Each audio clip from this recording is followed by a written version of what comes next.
Epístola de Paulo aos Coríntios, capítulo 1, do versículo 1 ao 3, amém? E eu peço que você permaneça com a sua Bíblia aberta em 1 Coríntios, porque toda a nossa mensagem será com base nessa epístola. Antes da leitura, oremos. Amado Deus, querido Pai, eu me coloco aqui em Tuas mãos, para que o Senhor venha usar-me conforme a Tua vontade, Pai. Que não seja eu, mas o Teu Espírito Santo, falando com a Tua igreja, Pai, para a glória do Teu nome, Senhor. Que toda e qualquer oposição maligna esteja repreendida, em nome do Senhor Jesus Cristo, bem como repreendido todo cansaço, toda distração, em nome de Jesus. Que todos estejamos atentos à Tua voz, que não seja eu, mas o Teu Espírito Santo, usando o Teu servo, para a glória do Teu nome. Nós assim oramos e agradecemos em nome do Senhor Jesus, a quem seja toda honra e glória para sempre. Amém. Primeira Epístola de Paulo aos Coríntios, capítulo 1, versículos de 1 a 3, onde nos diz o texto sagrado: Paulo, chamado apóstolo de Jesus Cristo, pela vontade de Deus, e o irmão Sóstenes, a igreja de Deus que está em Corinto, aos santificados em Cristo Jesus, chamados santos, com todos os que em todo lugar invocam o nome de nosso Senhor Jesus Cristo, Senhor deles e nosso. Graça a vós e paz da parte de Deus nosso Pai e do Senhor Jesus Cristo. Somente até aqui, os irmãos podem sentar-se, por favor.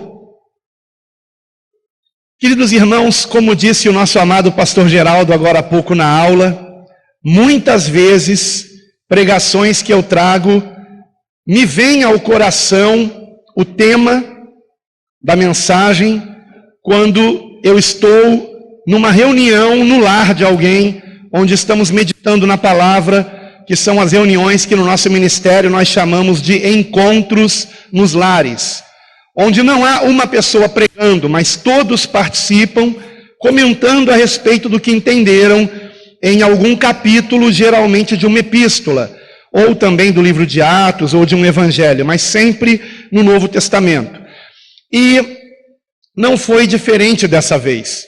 Nós estávamos há 2 dias atrás, na sexta-feira, reunidos na casa de uma família que mora na nossa rua, que aliás é o encontro no lar que já está há mais tempo ocorrendo. São 10 anos ininterruptos de encontros nos lares, na casa dessa família, Dorval, Cláudia e Ian Pedro, para a glória de Deus. Uma família que eu tive a alegria de batizar todos eles nas águas. E, para a glória de Deus, irmãos, o Espírito Santo ali me mostrou algo que eu comentei com o pastor Geraldo, comentei com os demais irmãos, mas ele foi quem disse: isso daria uma boa pregação, né? Pregue isso domingo, em Campo Grande. E naquele momento eu disse não, né? Mas não é que era isso mesmo que Deus queria. E aí me veio a mensagem, eu fui em casa analisar melhor o que Deus tinha me mostrado aqui. Não sei quantos já notaram, provavelmente nenhum de vocês notou, porque eu mesmo só vim notar isso na sexta-feira. Paulo, ele inicia essa epístola dizendo no versículo 2, a igreja de Deus que está em Corinto.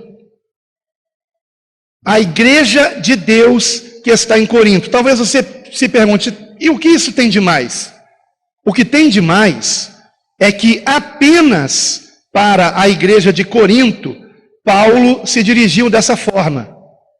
Tanto na sua primeira quanto na segunda epístola.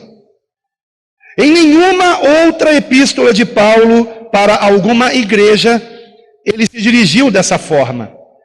Nem escrevendo a epístola aos Romanos, ou aos Gálatas, ou aos Efésios, ou aos Filipenses, ou aos Colossenses, ou aos Tessalonicenses. Em nenhuma outra epístola, Paulo se dirige aos irmãos da igreja, seja de Roma, da Galácia, de Éfeso, seja qual for a outra igreja, para nenhuma delas, Paulo se dirige a chamando de igreja de Deus. Mas não somente na primeira, como na segunda epístola, no versículo 1, da segunda epístola de Paulo aos Coríntios, capítulo 1, versículo 1, tanto na primeira como na segunda, Paulo vai chamar esta igreja de Corinto de igreja de Deus. Por que será? Será que porque esta igreja era mais de Deus do que as outras? Muito pelo contrário, irmãos. Quando nós lemos principalmente a primeira epístola de Paulo aos Coríntios, nós percebemos que Paulo está lidando com uma igreja não somente cheia de problemas, mas uma igreja problemática, o que é muito pior. Foi a igreja que mais deu trabalho para Paulo. Eu diria que também a da Galácia, porque estavam deixando a graça de Deus para se tornarem judaizantes.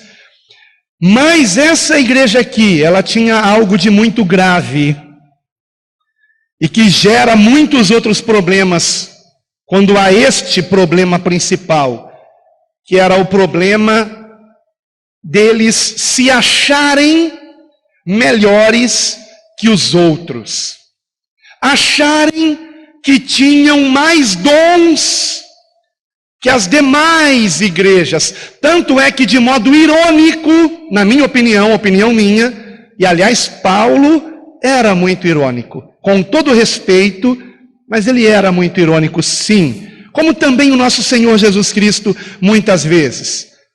A ironia às vezes é a melhor forma de você tratar de um assunto delicado, para ver se cai a ficha, como diz o ditado. E aqui mesmo no capítulo 1, por exemplo, no versículo 7, Paulo vai dizer: nenhum dom vos falta. Vocês têm todos os dons. Vocês são maravilhosos, em outras palavras, né? Então Paulo está aqui dando uma indireta de que, olha, vocês se acham, né? Então, muito provavelmente, a igreja de Corinto falava de si mesma o seguinte: nós somos a igreja de Deus. E ao dizer isso, indiretamente, é como se dissessem: as outras não, mas nós somos. Nós somos a igreja de Deus. E as outras igrejas, não. Talvez um pouquinho. Isso me faz lembrar uma certa denominação que tem por slogan: a mão de Deus está aqui. Então é como se não tivesse mais em nenhuma outra igreja, só está lá. A mão de Deus está aqui. Esse tipo de atitude fez com que Paulo usasse o termo igreja de Deus em algumas partes da sua epístola, em alguns pontos da sua epístola principais, chamando a atenção desta igreja para o que de fato é uma igreja de Deus. Então nós vamos examinar aqui algumas passagens desta epístola de Paulo aos Coríntios e vamos perceber que logo de início, por exemplo, a gente percebe que Paulo revela saber que estavam esses irmãos em contenda, capítulo 1 mesmo, preste atenção, capítulo 1, versículo 11, porque a respeito de vós, irmãos meus, me foi comunicado pela família de Cloé, que há contendas entre vós, e no capítulo 3, versículo 1, ele vai ser mais direto, ele vai dizer que aqueles irmãos são carnais, não espirituais. Então isso para mim é a prova de que o que ele escreveu no versículo 7 do capítulo 1 é uma ironia. Nenhum dom vos falta. Porque se no capítulo 3 Paulo diretamente diz, vocês são carnais, como assim? Como que pessoas carnais são ao mesmo tempo espirituais? Porque os dons são do Espírito. Então o que estava havendo naquela igreja era uma falsidade de dons. Estava havendo uma competição de quem falava mais língua, de quem profetizava mais. Porém, será que de fato eram línguas que o Espírito Santo estava lhes dando? Ou eles estavam ali inventando línguas? Eram de fato profecias da parte do Senhor? Ou eles estavam inventando que Deus disse o que não disse? Compreendem, amados? Coisa que ainda hoje acontece, infelizmente, em muitas igrejas que se dizem de Deus. Mas as pessoas são carnais e estão em contendas, competindo umas com as outras, se achando umas melhores que as outras, disputando dons, disputando cargos, invejando-se mutuamente e se destruindo mutuamente. Então, nós vamos encontrar, por exemplo, no capítulo 10, Paulo novamente mencionando igreja de Deus, no capítulo 10, versículo 32 e 33, mencionando novamente a frase igreja de Deus, para nos ensinar algo, especificamente ensinar a essa igreja. Nós encontramos escrito o seguinte: portai-vos de modo que não deis escândalo, nem aos judeus, nem aos gregos, nem à igreja de Deus, como também eu em tudo agrado a todos, não buscando o meu próprio proveito, mas o de muitos, para que assim se possam salvar. Eu não tenho tempo de ler todo o contexto, mas se vocês meditarem em todo o capítulo 10, vocês vão perceber que Paulo está nos ensinando que uma igreja de Deus é formada primeiramente por membros que não pensam em si mesmos, cada um em si mesmo, mas na salvação de todos. Então, se algum comportamento meu for causar escândalo na igreja, for prejudicar a caminhada cristã de alguém, eu vou mudar o meu comportamento. E o mesmo se refere à vestimenta, por exemplo. Será que nós estamos tomando esse cuidado, irmãos? Porque a minha esperança e oração é que cada congregação que está se formando seja uma igreja de Deus. E não existe igreja do eu sozinho. Algumas pessoas dizem, sem conhecimento bíblico verdadeiro, eu sou a igreja. Isso é uma mentira. Como você pode dizer, eu sou uma reunião, eu sou uma assembleia? Não existe igreja do eu sozinho, porque o termo igreja significa uma reunião, uma assembleia. Por isso que uma denominação cristã tem por nome Assembleia de Deus. O termo eclesia aqui poderia ser traduzido não como igreja, poderia também ser traduzido como assembleia, Assembleia de Deus, por exemplo. Mas a igreja sempre somos nós. Nós somos a igreja. Embora a igreja não seja o local onde nos reunimos, embora a igreja não seja a edificação construída por mãos de homens, a igreja é uma edificação espiritual, onde cada um de nós somos pedras vivas. E as pedras para que formem a edificação têm que estar o quê? Juntas umas das outras. Porque pedras separadas não constroem coisa alguma. É simples entendermos isso, irmãos. Portanto, amados, Paulo nos chama a atenção de que numa igreja de Deus, cada irmão se porta de um modo que não cause escândalo para os demais. E isso Paulo fazia. Ele tomava esse cuidado, a ponto de dizer: se comer carne vai fazer o meu irmão tropeçar, se escandalizar, nunca mais comerei carne, por amor ao meu próximo. E ponto. Eu nem preciso, irmãos, dar uma lista de coisas aqui que é completamente desnecessário. Completamente desnecessário. Por exemplo, eu poderia aqui estar pregando de camiseta, mas não escandalizaria isso?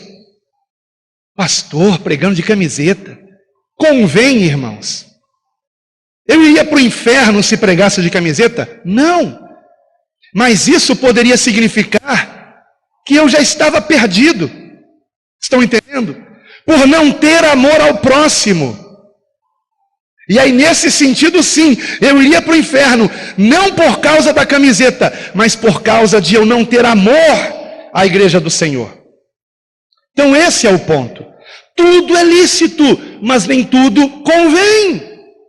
Convém que um irmão em Cristo coloque um piercing, faça uma tatuagem, pinte o cabelo de verde, ou seja lá o que mais. Convém que usemos roupa indecente, por mais calor que esteja? É claro que não. Então não se trata de ter alguém na porta da igreja com fita métrica para medir a saia da irmã, o comprimento da blusa, seja lá o que for, se tem ou não tem decote. Cada um de nós precisamos zelar pela igreja de Deus, irmãos. Não se trata de uma questão de eu não devo pregar de camiseta, por mais calor que esteja. Se trata de uma questão de eu não quero pregar de camiseta e prefiro suar para não escandalizar o meu irmão, para que ele preste atenção na mensagem e glorifique a Deus. Porque senão a única coisa que ele vai lembrar daquele culto é que o pastor estava de camiseta. Estão entendendo, irmãos? Então, em primeiro lugar, uma igreja de Deus é formada por membros que se importam com o próximo, em não ser pedra de tropeço, em não escandalizar o seu irmão. Em segundo lugar, nós encontramos Paulo novamente usando o termo igreja de Deus no capítulo 11, versículo 16. Mas se alguém quiser ser contencioso, nós não temos tal costume, nem as igrejas de Deus. Contencioso, alguém que causa contendas. E Paulo já não tinha dito lá no capítulo 1, versículo 11, que a família de Cloé tinha dito para ele que havia contendas naquela igreja? Então como que aquela igreja se chamava igreja de Deus? Se haviam contendas ali.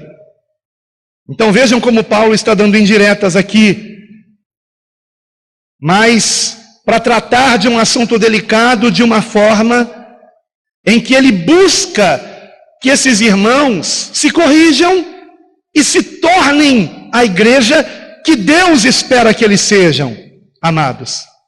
Então, se em primeiro lugar, eu queria até usar um versículo aqui para ilustrar o que em primeiro lugar foi dito, que é 1 Coríntios 10, 24, se em primeiro lugar uma igreja de Deus é formada por pessoas que não buscam o proveito próprio, mas cada um o que é do outro, em segundo lugar, uma igreja de Deus é formada por membros que não são contenciosos, que não ficam causando polêmica na igreja, que não ficam por trás criticando a pregação do pastor, o ensinamento da escola bíblica, não ficam no ouvido de um e de outro. E quem faz isso não é parte da igreja de Deus. E eu provo para você que não é. Quem age dessa forma tem que se converter, tem que se arrepender do seu pecado. Os covardes não herdarão o reino de Deus. E pessoas que agem assim são covardes, porque estão minando a doutrina pelas abas. Não vão diretamente no pastor, no mestre, vão no ouvido daqueles que ainda não têm conhecimento bíblico necessário para lhes responder. E vão semeando dúvida, e vão colocando dúvida. E hoje em dia está cheio disso, irmãos. Cheio disso. Cheio disso. Cuidado quando mandarem para você vídeos do YouTube. Cuidado. O que tem de heresias, irmãos. Porém, são pessoas que falam como se fossem autoridades no assunto. E às vezes nem tiraram a fralda ainda. Nem sequer leram toda a Bíblia. E acham que sabem alguma coisa. Tomem cuidado, irmãos. E essas coisas causam problema na igreja, queridos irmãos. Uma igreja de Deus não é uma igreja formada por irmãos contenciosos. No versículo 16, eu quero ler novamente. Paulo conclui um assunto dizendo: se alguém quiser ser contencioso, nós não temos tal costume, nem as igrejas de Deus. E o assunto aqui era o comprimento do cabelo das irmãs. E ele estava normatizando aqui a situação. Estava dando uma orientação com base no contexto cultural e no problema local que a igreja estava passando. Vocês podem depois pesquisar mais profundamente a respeito disso, procurando comentários a respeito desse trecho desse capítulo, do versículo 2 até o versículo 16. Mas o que é que Paulo conclui dizendo? Que a orientação que ele está dando não é para ninguém ir contra, e ponto final, e acabou.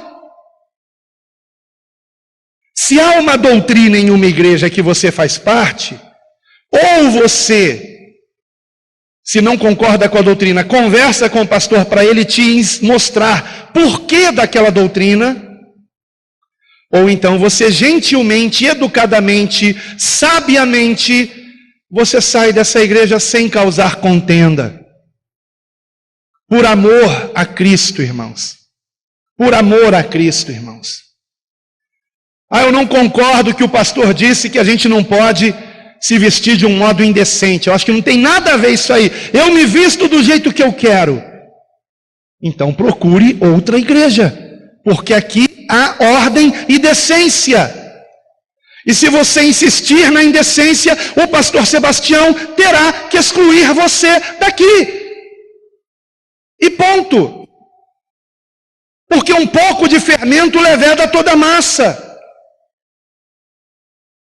Nós não fomos chamados para continuarmos iguais ao mundo, irmãos, mas para sermos o sal da terra, fazermos a diferença, queridos irmãos. Então, se alguém acha que pode ser crente e continuar falando palavrão, procure uma igreja, se é que é uma igreja, porque para mim não é, aonde o pastor fale palavrão, porque aqui não. Sejamos uma igreja santa. Sejamos uma igreja separada para Deus, irmãos. Aqui não é lugar de contenda. Nós não devemos insistir nisso, porque aqueles que insistem são condenados na palavra. Essa questão do comprimento de cabelo, Paulo vai dizer aqui no versículo 13, é aquilo que serve para nós. Julgai entre vós mesmos, é decente que a mulher ore a Deus descoberta, sem um véu no cabelo? Não era só a questão do comprimento do cabelo, perdão, era a questão do uso do véu também. Naquela época, não era decente que a mulher não usasse véu, muito menos que orasse sem véu. Naquela época não era decente. As prostitutas é que não usavam véu e cortavam o cabelo bem curto. Estou falando daquela época. Então ele diz: julgai entre vós mesmos, é decente? Hoje é, hoje não tem nenhum problema, mas naquela época tinha. Estão compreendendo? Então Paulo está escrevendo isso dentro de um contexto, mas ele está dando uma ordem, que as mulheres usem o véu, ponto final. Acabou. Não vão morrer por causa disso, então usem o véu. Então, por exemplo, uma ordem no nosso ministério: que todos se vistam de modo decente. É uma ordem. Ah, mas não pode ter na igreja esse negócio de ordenar. Não, então vamos ver aqui no final do capítulo 11, versículo 34. Mas se alguém tiver fome, coma em casa, para que não vos ajunteis para juízo. Quanto às demais coisas, ordená-las-ei quando for. Escrevendo a Tito, escrevendo a Timóteo, que eram pastores, Paulo vai dizer: manda isto, ordena aquilo. Quem está na função pastoral está na função, sim, de colocar ordem na casa, irmãos, para a glória de Deus. Assim como o pai de família é o chefe da casa, irmãos. Agora, essa ordem, com base na palavra de Deus e em amor, em mansidão, sempre que possível. Mas há momentos que a gente realmente faz como Jesus e derruba as mesas dos cambistas com azorrague, né? Então, eu quero só terminar esse ponto fazendo duas leituras. Na segunda epístola de Paulo a Timóteo, capítulo 2, versículo 23. Paulo orientando Timóteo, que estava pastoreando a igreja em Éfeso. E rejeita as questões loucas, sem instrução, sabendo que produzem contendas. Ou seja, são aquelas questões que não têm nenhuma utilidade prática, não servem para nada, nem para a santificação, muito menos para o amor ao próximo. Então rejeita essas questões vãs. Versículo 24. E ao servo do Senhor não convém contender, mas sim ser manso para com todos, apto para ensinar, sofredor, instruindo com mansidão os que resistem, a ver se porventura Deus lhes dará arrependimento para conhecerem a verdade e tornarem a despertar, desprendendo-se dos laços do diabo, em que a vontade dele estão presos. Então vejam como Paulo está mostrando quem é que está por trás dessas contendas. Quem é que está por trás desses supostos estudos bíblicos que não edificam em nada, só fazem você perder tempo e ficar, causando divisão na igreja. Está dito aqui, é o diabo. Versículo de número 26.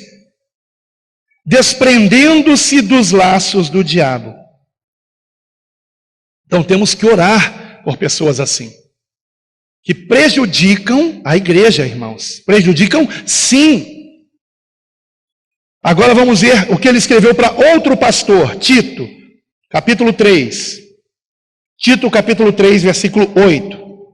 Fiel é a palavra, e isto quero que deveras afirmes, para que os que creem em Deus procurem aplicar-se às boas obras. Ou seja, vamos dar uma pausa aqui, procurem se aplicar a coisas práticas. Práticas. Não a coisas que não levam a lugar nenhum. Procurem aplicar-se às boas obras. Estas coisas são boas e proveitosas aos homens, mas não entres, é uma ordem, não entres em questões loucas, genealogias e contendas, e nos debates acerca da lei, porque são coisas inúteis e vãs. Ao homem herege, ele chama essas pessoas de hereges, ao homem herege, depois de uma e outra admoestação, evita-o, sabendo que esse tal está pervertido e peca, estando já em si mesmo condenado. Que coisa gravíssima, irmãos. Escrevendo a Timóteo, ele disse que a pessoa que promove contenda com esses assuntos, que não são práticos, que são vãos, ainda que venham buscar os assuntos na Bíblia, mas não são assuntos da nova aliança, não são assuntos que geram nem santificação verdadeira e nem amor ao próximo, no qual devemos andar. Escrevendo a Timóteo, Paulo disse: tais pessoas estão presas nos laços do diabo. E escrevendo aqui a Tito, ele está dizendo que tal pessoa está pervertida, peca e em si mesma já está condenada. Ponto. Tomem cuidado com isso. Essa é uma palavra de advertência, amados, porque vocês são uma congregação nova. E já com mais de 2 anos de projeto Quero Congregar, formando congregações em todo o Brasil, eu sei que sempre o diabo vai colocar na congregação 1, 2 ou 3 para semear contendas, para trazer heresias, para dizer que tem que chamar Cristo de Yeshua, e o outro vai dizer que não, que é de Yehoshua, e o outro vai dizer que não, que é de Yasha, e o outro vai dizer que não, que é de Ausha, e o outro vai dizer que tem que chamar Deus de Iá, e assim por diante. Eu sei que Jesus me disse que eu tenho que chamar a Deus de Pai. E como é lindo chamar a Deus de Pai. Como é lindo chamar a Deus de Pai. Interessante que o meu filho Gabriel, pequenininho, devia ter o quê? Uns 4 anos de idade, meu amor? Por aí que a gente morava lá no condomínio. Veio correndo um dia: papai, papai, papai. Eu disse: o que, meu filho? Papai, qual é o seu nome? Seu nome é pastor? Eu nunca vou esquecer daquilo. Que interessante. Não deixou de ser meu filho porque não sabia meu nome, irmãos. E eu nunca quis que ele me chamasse pelo meu nome. E Deus também não quer que você o chame pelo seu nome. Deus quer que você o chame de papai. Como Jesus o chamava, Abba, que significa paizinho. Aleluia! Glória a Deus. Em terceiro lugar, irmãos, voltando para 1 Coríntios, capítulo 11, versículo 22. Mais um momento em que Paulo vai citar aqui Igreja de Deus. E toda vez que ele cita, ele está dando um recado para essa igreja de Corinto, que se achava uma igreja de Deus. Versículo 22, 1 Coríntios 11, 22. Não tendes porventura casas para comer e para beber? Ou desprezais a igreja de Deus e envergonhais os que nada tens? Que vos direi? Louvar-vos-ei? Nisto não vos louvo. Por quê que Paulo não estava louvando esses irmãos? Porque na ceia do Senhor, que eles chamavam inclusive de festas do amor, ágapes, que é o termo grego para amor divino, amor perfeito. Nestas reuniões de comunhão, onde os irmãos comiam juntos, uns estavam ceando primeiro e desprezando os que não podiam chegar cedo, e quando estes chegavam, já não encontravam quase nada para comer, e já se tinha feito o momento de se lembrar do que Cristo fez por nós. Isto é o meu corpo, isto é o meu sangue. E aí outros irmãos chegavam depois: a parte do em memória de mim já foi feita. Aí eles tinham que fazer de novo. E aí chegava outro grupo e tinha que fazer de novo. E era uma igreja que estava dividida em grupinhos. em grupinhos. E eu sei que existem alguns boçais, me perdoe que eu estou bem sem paciência nesses últimos dias, irmãos. Existem alguns boçais que usam 1 Coríntios 11 para dizer que Paulo está falando para não se realizar mais a ceia do Senhor. Em momento algum Paulo está dizendo para não se realizar a ceia do Senhor. E só mesmo pessoas que não conferem o contexto é que vão acreditar nessa bobagem. Muito pelo contrário, Paulo está aqui ensinando como se realizar a ceia do Senhor. Esperem uns pelos outros, comam todos juntos, que todos juntos relembrem o que Cristo fez por nós. Louvado seja o Senhor. É a ordenança dele fazer isto em memória de mim. Aleluia! Então por isso uma igreja de Deus pratica a ceia do Senhor. Mas de que adianta alguém comer o pão e não entender o que o pão significa? Quando todos comemos do mesmo pão, isto significa que somos todos um só corpo. Um só corpo, todos comendo do mesmo pão. Ele foi ali separado, dividido, partido, representando o quê? Que Jesus deu a sua vida por cada um de nós. O corpo de Cristo sofreu na cruz, foi moído naquela cruz, por nós, por cada um de nós. É isso que o pão representa. Se você duvida, então veja comigo no capítulo 10, é apenas um capítulo antes, versículo 17. Porque nós, sendo muitos, somos um só pão e um só corpo, porque todos participamos do mesmo pão. Aleluia! Você sabe, você que já leu o Antigo Testamento, que está escrito que no sangue está a vida. Quando Jesus disse, tomai e bebei dele todos, isto é o meu sangue. O que significa isto? Que nós queremos que Cristo viva em nós. Aleluia! Somos todos um corpo em Cristo e temos todos o mesmo Espírito, o Espírito de Cristo, o Espírito Santo. Aleluia! É isto que significa. Mas, amados, se nós desprezamos o nosso irmão, nós desprezamos o corpo de Cristo. Nós desprezamos alguém por quem Cristo também deu a sua vida. Então, de que adianta participar da ceia do Senhor? Se nós guardamos mágoa, ressentimento, temos raiva, ou inveja, ou ciúme, ou seja o que for, ou competimos com o irmão. O que devemos fazer então? Não participar da ceia? Se você foge da ceia, você foge da cruz. E até onde eu sei, quem foge da cruz é o diabo, irmãos. Porque na cruz o diabo foi derrotado. Não fuja da ceia. Porque há pessoas que participam de todos os cultos. No culto de ceia ele não vai. Ah, eu não sou digno. Alguém aqui é? Hã? O Senhor nos ensina a nos arrependermos. Arrependa-se. Peça para Deus transformar você. Ah, eu não consigo perdoar. Nem eu consigo.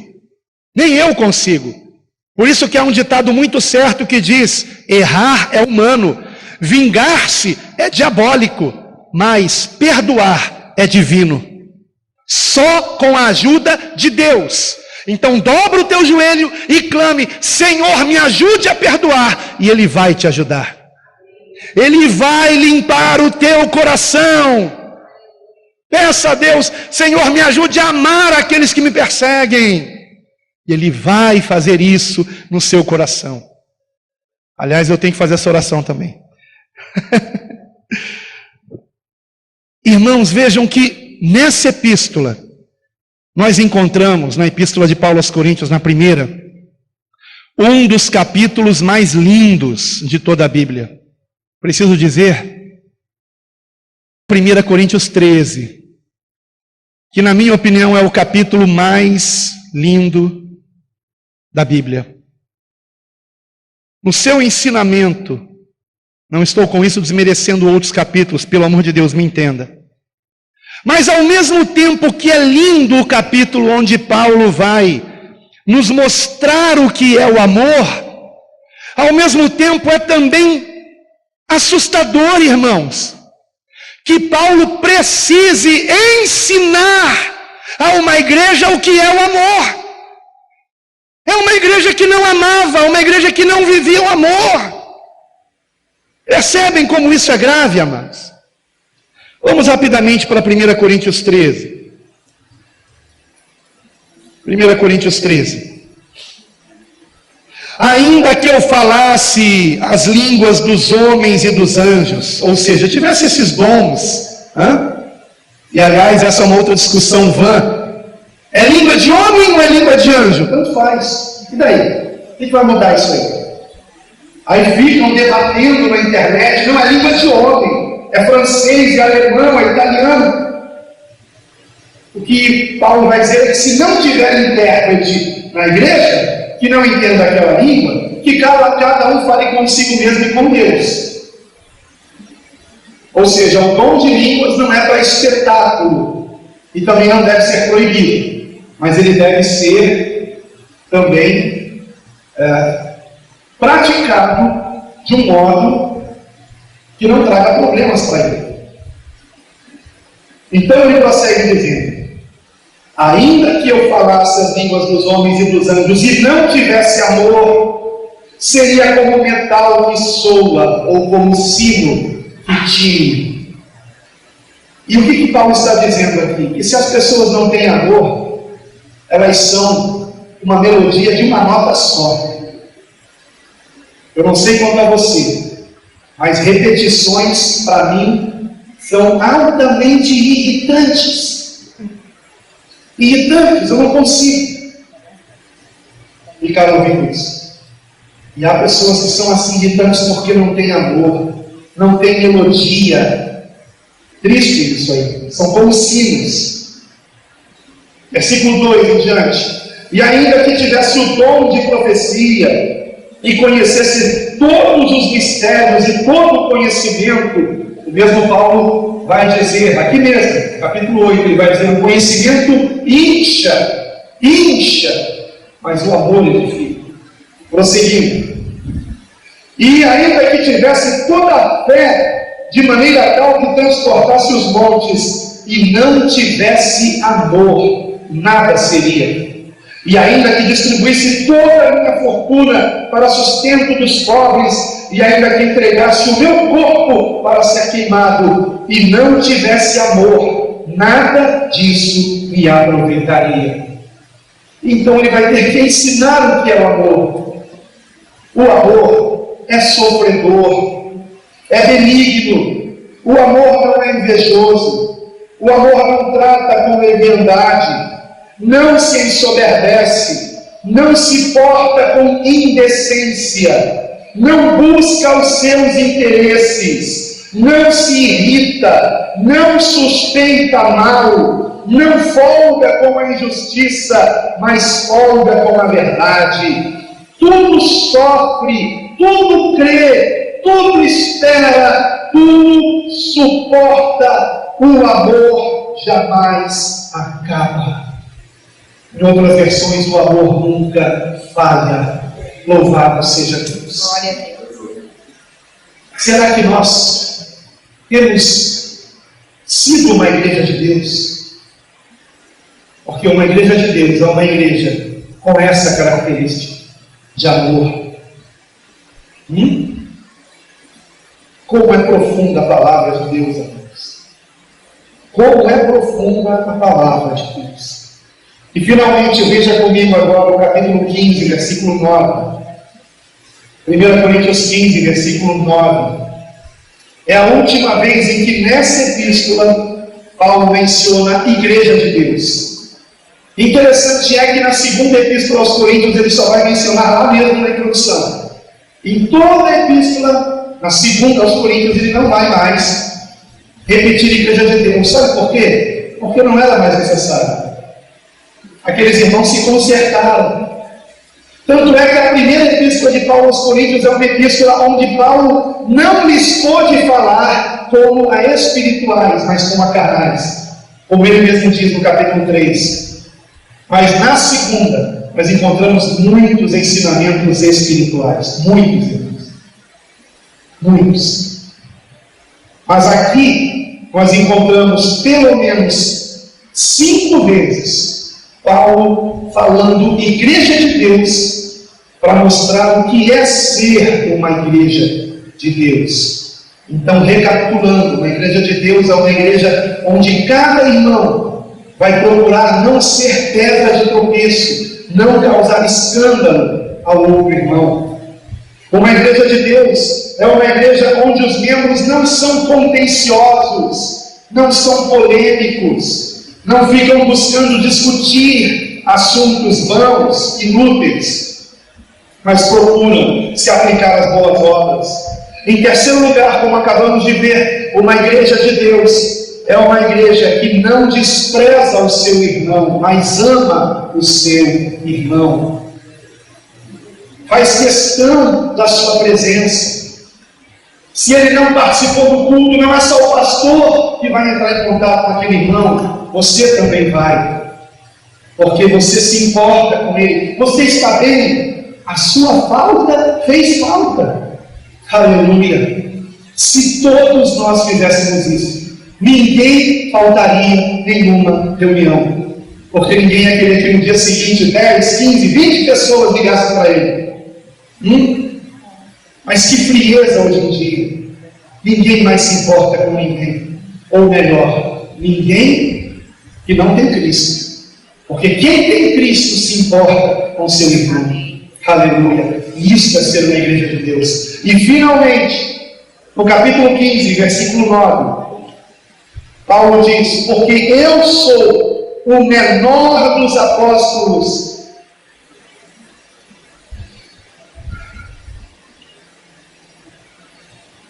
que não sou digno de ser chamado apóstolo, pois que persegui a igreja de Deus. Paulo deixou no final o maior ensinamento de Deus. Quantos dons Paulo tinha? Quantos dons? Ele mesmo, em 1 Coríntios capítulo 14, diz que falava mais línguas do que todos os outros. Quantos dons? Paulo profetizava, tinha dons de cura. Como esse homem foi usado por Deus? Ele fez mais do que todos os demais apóstolos que andaram com Jesus 3 anos e meio. E no entanto, Paulo declara: eu sou o menor. Eu sou o menor dos apóstolos. Ele está nos ensinando aqui que uma igreja de Deus é uma igreja onde cada irmão declara que eu diminua e Cristo cresça. Glória a Deus. Eu não quero aparecer, eu quero que Cristo seja glorificado. Amém. Podem julgar você por você fazer a obra de Deus. Podem dizer: ele quer aparecer, por isso que ele está lá na praça evangelizando, ele quer aparecer. Deixa eu julgar você. Deus é que conhece o seu coração. Deus conhece o seu coração. Deus sabe se a tua motivação é ou não correta. E Paulo nos dá a orientação a esse respeito. Tudo que fizermos seja em nome do Senhor e para a glória de Deus. E ele aqui declara que ele nem era digno de ser chamado apóstolo, pois que perseguiu a igreja de Deus. Que missão que Paulo está dando aqui? Está dando o exemplo de humildade. Ontem, quando o pastor Geraldo pregava em nossa igreja, essa mensagem deve hoje, para o canal da Igreja Bíblica Cristã. Pastor Geraldo, lembra do título da pregação? Uma vida diante da cruz. Que mensagem abençoada, uma vida diante da cruz. É vir hoje no canal da Igreja Bíblica Cristã no YouTube. Ele citou Mateus capítulo 20. E lá no culto o Espírito Santo falou comigo no versículo 25 a 28. Quando eu estava acompanhando com ele a leitura que ele fez em Mateus 20. Sobre o pedido da mãe dos filhos de Zebedeu a Jesus. E no versículo 25,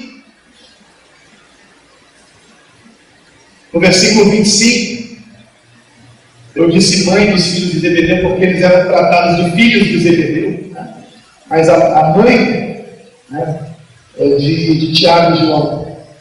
E no versículo 25 é dito: então Jesus, chamando-os para junto de si, disse, preste bem atenção no ensinamento do Senhor Jesus: bem sabeis que pelos príncipes dos gentios são estes dominados e que os grandes exercem autoridade sobre eles. Não será assim entre vós, mas todo aquele que quiser entre vós fazer-se grande, seja vosso serviçal. E qualquer que entre vós quiser ser o primeiro, seja vosso servo.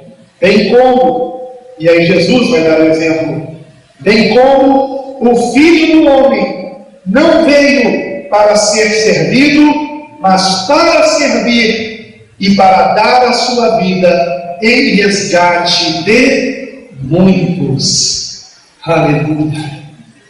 Cristo não somente nos ensinou, Cristo nos deu o exemplo de humildade, de serviço, de doação.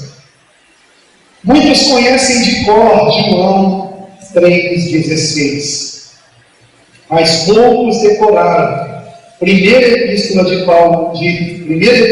João, capítulo 3, versículo 16, que nos diz assim: conhecemos o amor a Cristo, que Ele deu a sua vida por nós, e nós devemos dar a vida pelos irmãos. Aleluia! Cristo deu a sua vida por nós, nos servindo de exemplo, para que nós venhamos dar a nossa vida pelos nossos irmãos. E Paulo viveu isso. Ele se gastava e se deixava gastar. Ele permitia que usassem e abusassem dele por amor de Cristo. Por amor de Cristo.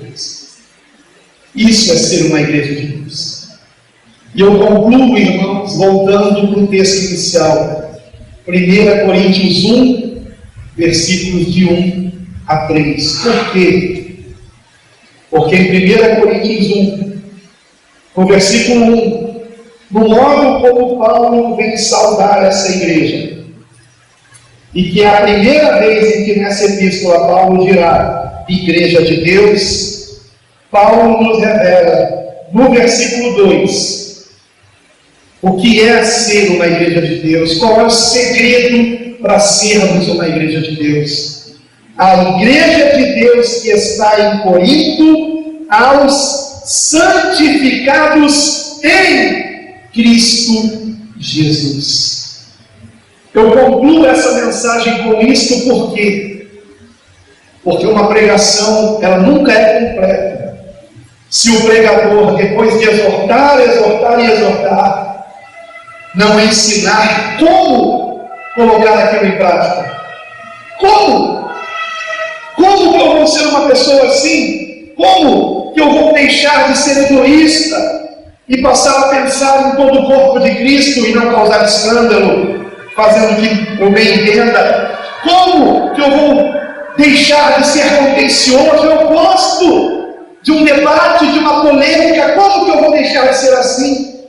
Como que eu vou parar de desprezar as pessoas que eu não vou com a cara deles e passar a amar essas pessoas? Como que eu vou me humilhar ao invés de me engrandecer e me exaltar? Como que eu vou diminuir a mim mesmo se eu não quero ser nada disso? E a resposta está aqui. A igreja de Deus, queridos irmãos, é uma igreja que é santificada em Cristo Jesus.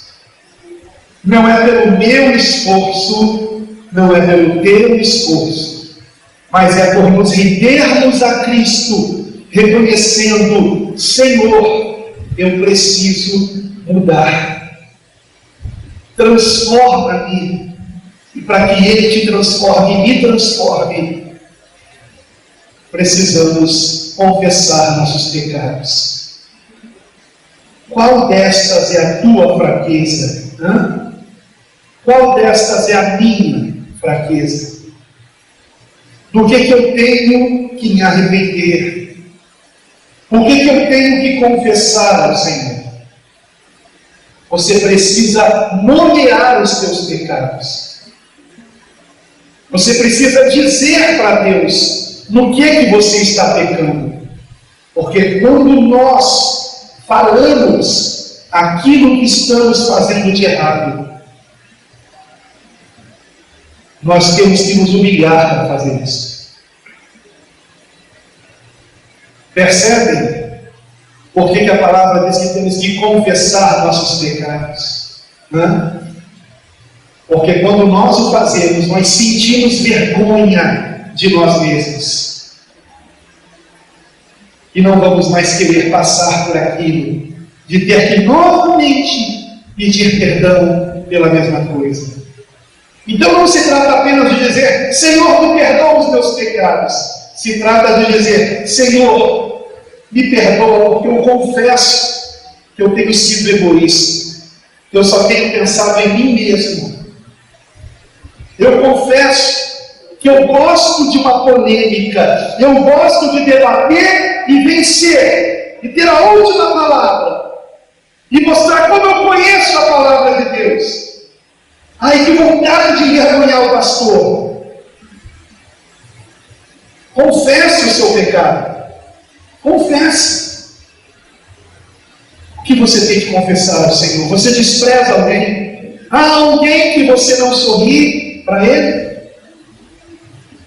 Há alguém que você cumprimenta de má vontade? Isso é pecado. O Senhor nos ensinou: trate os outros como você gostaria de ser tratado. E ninguém gosta de ser tratado com desprezo, irmãos. Então, que em nome do Senhor Jesus, venhamos fazer essa reflexão, para que cada um de nós sejamos parte da igreja de Deus.